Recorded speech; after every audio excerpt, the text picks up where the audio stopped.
So matriculants are gearing up for the final exams. The academic year faced some challenges due to the COVID-19 outbreak. Schools had to take a break and some pupils had to adjust to online learning.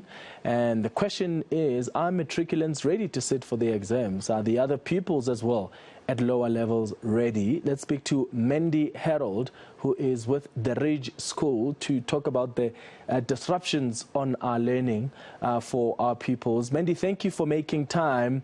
There are obviously a couple of weeks to write the matric exams, but there are exams that are also written by some at lower level. And I want us to focus a little bit on the foundation phase here, because it's not only the matriculants that were impacted by the disruptions that have come as a result of COVID-19 and the restrictions. How big an impact are we talking here? Hi, Clement. Thank you so much for having me on your show this afternoon.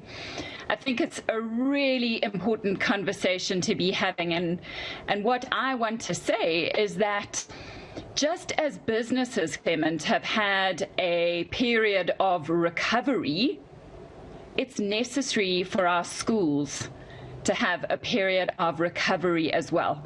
And to that end, there is something called the recovery curriculum that helps us in the foundation phase to shift from looking at those traditional 3 R's of reading, writing, and arithmetic to looking at 3 different R's.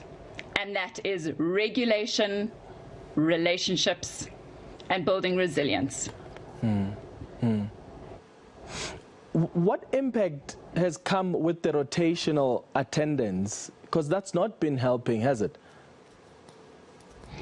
No, not at all, Clement. And children, and actually us as adults as well, we look for a sense of predictability, a sense of routine, and a sense of structure. And so not having that, having a rotational attendance of school, has been really hard for many learners and many teachers as well. So we're talking now about a couple of weeks before matrics have to write these exams, but you start somewhere, right, before you get to matric. You get to primary school first, and you've just explained the impact that, you know, even primary school learners at that foundation phase have been impacted. What long-term consequences are we seeing here? We've seen some research that's done in the sector about how just over 50% of learning has actually been lost. What kind of the long-term consequences can we expect? So absolutely, we need to have a look at that research, and we need to have a look at where we are and regroup. But what we know, Clement, about our human brains is that they are miraculous and that it's never too late to learn. And so we absolutely have to take stock of where we've come from and look at those statistics. But this recovery curriculum as a construct is really very helpful.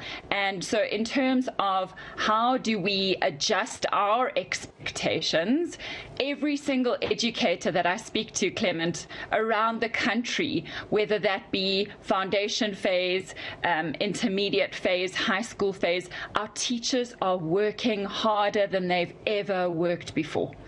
And so really, to know that from a community point of view, how do we support our educators in doing their jobs?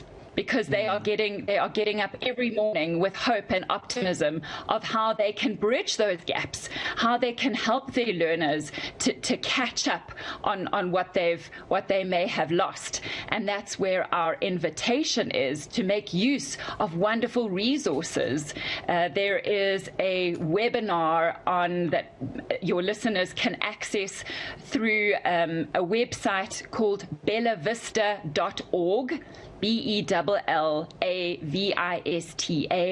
and if they go there and they look at the platform share and Google and search in that platform for the recovery curriculum.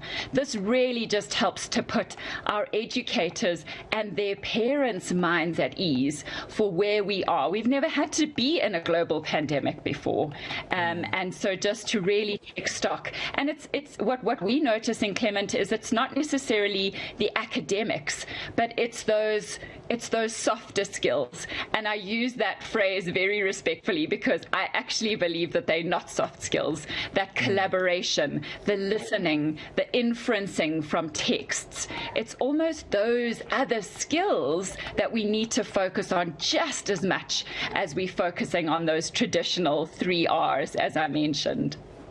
All right. Thank you for making time, Mandy. Mandy Herold is with the Ridge Schools.